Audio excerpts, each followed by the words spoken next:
कर्पूरी ठाकुर 2 बार मुख्यमंत्री, न जमीन न कार, सिर्फ पक्का उसूल। नमस्कार, आजाद सिपाही के विशेष में आपका स्वागत है। मैं हूं राकेश सिंह। बिहार के पूर्व मुख्यमंत्री कर्पूरी ठाकुर को देश का सर्वोच्च नागरिक सम्मान भारत रत्न दिया जाएगा। कर्पूरी ठाकुर को बिहार की सियासत में सामाजिक न्याय की अलख जगाने वाला नेता माना जाता है। आपातकाल के दौरान तमाम कोशिशों के बावजूद इंदिरा गांधी उन्हें गिरफ्तार नहीं करवा सकी थीं। कर्पूरी ठाकुर की पहचान स्वतंत्रता सेनानी, शिक्षक और राजनीतिज्ञ के रूप में रही है। वह बिहार के दूसरे उप मुख्यमंत्री और 2 बार मुख्यमंत्री रहे। लोकप्रियता के कारण उन्हें जननायक कहा जाता था। 1988 में उनके निधन के बाद पिछड़ी जातियों से कई नेता उभरे, लेकिन उन जैसा कोई नहीं था और न अब भी वैसा मुकाम किसी को हासिल है। जाहिर है, पिछड़ों की राजनीति करने वाले सभी दल उन्हें अपना बताने में कभी पीछे नहीं हुए। 24 जनवरी को उनकी 100वीं जयंती पर भारतीय जनता पार्टी और राष्ट्रीय जनता दल के साथ जदयू का भी बड़ा कार्यक्रम है। लेकिन ठीक एक दिन पहले उन्हें भारत रत्न देने की घोषणा कर प्रधानमंत्री नरेंद्र मोदी ने एक तरह से बाजी मार ली। पहले कमंडल, फिर विकास और इसके बाद मंडल। पीएम नरेंद्र मोदी ने 22 जनवरी को अयोध्या में राम मंदिर में रामलला की प्राण प्रतिष्ठा की। ठीक इसी दिन केंद्र सरकार ने बिजली बिल से लोगों को निजात दिलाने के लिए प्रधानमंत्री सूर्योदय योजना का ऐलान किया। इसके तहत 1 करोड़ से ज्यादा घरों की छत पर सोलर पैनल लगाने का लक्ष्य है। सरकार का मकसद गरीब और मध्य वर्ग को बिजली बिल से राहत दिलानी है। इसके ठीक एक दिन बाद ही केंद्र सरकार ने बिहार के पूर्व मुख्यमंत्री और दिग्गज नेता रहे कर्पूरी ठाकुर को भारत रत्न देने का ऐलान कर दिया। यानी 3 दिनों में पीएम मोदी ने 3 चीजों से मिशन 2024 के लिए रास्ता और साफ किया है। ऐसी भी अटकलें हैं कि कर्पूरी के जरिए भाजपा ने बिहार में अपने पुराने सहयोगी रहे नीतीश कुमार की तरफ दोस्ती का हाथ भी बढ़ा दिया है। कर्पूरी ठाकुर के व्यक्तित्व, जीवंत किस्से और बिहार में उनकी राजनीतिक हैसियत के बारे में बता रहे हैं आजाद सिपाही के विशेष संवाददाता राकेश सिंह। स्वतंत्रता सेनानी और शिक्षक के रूप में सार्वजनिक जीवन की शुरुआत करने वाले जननायक कर्पूरी ठाकुर का जन्म समस्तीपुर के पितौंझिया में 24 जनवरी 1924 को हुआ था। अब यह गांव कर्पूरी ग्राम के नाम से चर्चित है। महज 14 साल की उम्र में उन्होंने अपने गांव में नवयुवक संघ की स्थापना की। गांव में होम विलेज लाइब्रेरी के लाइब्रेरियन बने। 1942 में पटना विश्वविद्यालय पहुंचने के बाद वह स्वतंत्रता आंदोलन और बाद में समाजवादी पार्टी तथा आंदोलन के प्रमुख नेता बने। 1952 में भारतीय गणतंत्र के प्रथम आम चुनाव में ही वह समस्तीपुर के ताजपुर विधानसभा से निर्वाचित हुए थे। तब वह 31 साल के थे। संसदीय कार्यपालकों में तो उन्होंने दक्षता दिखाई।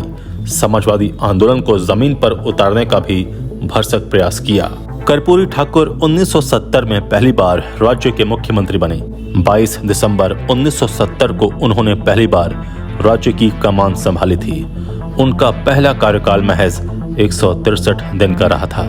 1977 की जनता लहर में जब जनता पार्टी को भारी जीत मिली, तब ही कर्पूरी ठाकुर दूसरी बार बिहार के मुख्यमंत्री बने। अपना यह कार्यकाल भी वह पूरा नहीं कर सके। इसके बाद भी महज 2 साल से भी कम समय के कार्यकाल में उन्होंने समाज के दबे पिछड़ों लोगों के हितों के लिए काम किया। बिहार में मैट्रिक तक पढ़ाई मुफ्त कर दी। वहीं राज्य के सभी विभागों में हिंदी में काम करने को अनिवार्य बना दिया। उन्होंने अपने कार्यकाल में गरीबों, पिछड़ों और अति पिछड़ों के हक में ऐसे तमाम काम किए जिससे बिहार की सियासत में आमूल-चूल परिवर्तन आ गया। इसके बाद कर्पूरी ठाकुर की राजनीतिक ताकत में जबरदस्त इजाफा हुआ और वह बिहार की सियासत में समाजवाद का बड़ा चेहरा बन गए। बिहार में पिछड़ों के प्रणेता रहे पूर्व मुख्यमंत्री कर्पूरी ठाकुर को भारत रत्न देकर भाजपा ने कई निशाने एक साथ साध लिए हैं। कर्पूरी ठाकुर की बुधवार को 100वीं जयंती है। बिहार में महागठबंधन सरकार की जाति जनगणना दाव की धार को भाजपा ने कर्पूरी ठाकुर को दिए गए सम्मान से कुंद करने की कोशिश की है। कर्पूरी अत्यंत पिछड़े वर्ग से ताल्लुक रखते थे। उन्होंने बिहार में दलितों, पिछड़ों के लिए जमकर काम किया था। दूसरी तरफ सत्तारूढ़ जदयू भी पिछले काफी वक्त से कर्पूरी जी को भारत रत्न देने की मांग कर रही है। इस दाव से भाजपा ने अपने पुराने सहयोगी रहे जदयू को भी साध लिया है। इसका असर भी दिखा कि राज्य के मुखिया नीतीश कुमार ने कर्पूरी ठाकुर को भारत रत्न मिलने पर अपने पुराने ट्वीट को डिलीट कर दिया, नया पोस्ट एक्स पर डाला है और उसमें पीएम नरेंद्र मोदी को धन्यवाद भी दिया। पिछले कुछ वक्त से ऐसी अटकलें हैं कि नीतीश एक बार फिर से पाला बदल सकते हैं, यानी महागठबंधन का साथ छोड़ सकते हैं। इधर भाजपा ने एक ऐसा रास्ता भी बना दिया है कि नीतीश के लिए आसानी हो जाए। बिहार की राजनीति में अहम हैं कर्पूरी ठाकुर। बिहार की सियासत में कर्पूरी ठाकुर एक ऐसे किरदार हैं जिनकी विरासत पर मुख्यमंत्री नीतीश कुमार की जदयू और पूर्व मुख्यमंत्री लालू प्रसाद यादव की राजद दावा करती रही हैं। कर्पूरी ठाकुर हज्जाम समाज से आते हैं जो बिहार में 2% है, लेकिन कर्पूरी ठाकुर की बाहर में ओबीसी यानी अति पिछड़ा वर्ग के सबसे बड़े नेता के तौर पर पहचान है। खास बात यह है कि कर्पूरी ठाकुर से बिहार का ओबीसी वर्ग आज भी कनेक्ट करता है। बिहार सरकार द्वारा जारी किए गए जातिगत सर्वे में ओबीसी को कुल आबादी का करीब 36% बताया गया है। इसका मतलब बिहार में ओबीसी सबसे अधिक हैं और सभी दल इन्हें अपने पक्ष में करना चाहते हैं। चुनावी विश्लेषकों की माने तो कर्पूरी ठाकुर को बिहार की राजनीति में नजरअंदाज नहीं किया जा सकता। 1988 में कर्पूरी ठाकुर का निधन हो गया था, लेकिन इतने साल बाद भी वह बिहार के पिछड़े और अति पिछड़े मतदाताओं के बीच काफी लोकप्रिय हैं। गौरतलब है कि बिहार में पिछड़ों और अति पिछड़ों की आबादी करीब 52% है। ऐसे में सभी राजनीतिक दल अपनी पकड़ बनाने के मकसद से कर्पूरी ठाकुर का नाम लेते रहते हैं। आज की चकाचौंध भरी राजनीति में क्या कोई कर्पूरी ठाकुर की तरह जी सकता है, रह सकता है?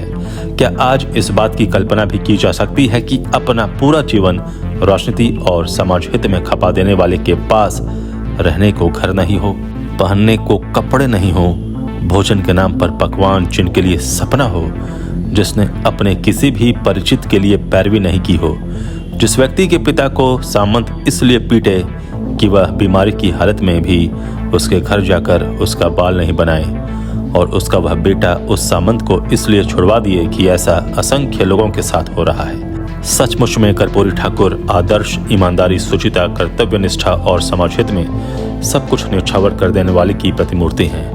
आज वह हमारे बीच नहीं है, लेकिन आज शायद ही कोई ऐसा संवेदनशील व्यक्ति होगा जिसको कर्पूरी ठाकुर की जीवन शैली झकझोरती नहीं होगी। उन्हें शत शत नमन। कर्पूरी ठाकुर से जुड़े कुछ लोग बताते हैं कि जब वह राज्य के मुख्यमंत्री थे तब बहनोई उनके पास नौकरी के लिए गए और कहीं सिफारिश से नौकरी लगवाने के लिए कहा।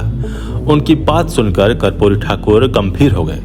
उसके बाद उनकी जेब से 50 रुपए निकालकर उन्हें दिया और कहा, चाहिए उस तरह आदि खरीद लीजिए और अपना पुश्तैनी धंधा आरंभ कीजिए। एक और किस्सा है।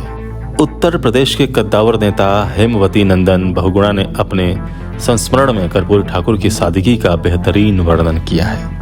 बहुगुणा लिखते हैं कि कर्पूरी ठाकुर की आर्थिक तंगी को देखते हुए हरियाणा के मुख्यमंत्री देवीलाल ने पटना में अपने एक हरियाणवी मित्र से कहा था कि कर्पूरी जी कभी आपसे 5-10 हजार रुपए मांगे तो आप उन्हें दे देना, वह मेरे ऊपर आपका कर्ज रहेगा। बाद में देवीलाल ने अपने मित्र से कई बार पूछा कि भाई कर्पूरी ठाकुर जी ने कुछ मांगा? हर बार मित्र का जवाब होता, नहीं साहब, वह तो कुछ मांगते ही नहीं। एक और किस्सा सुनिए।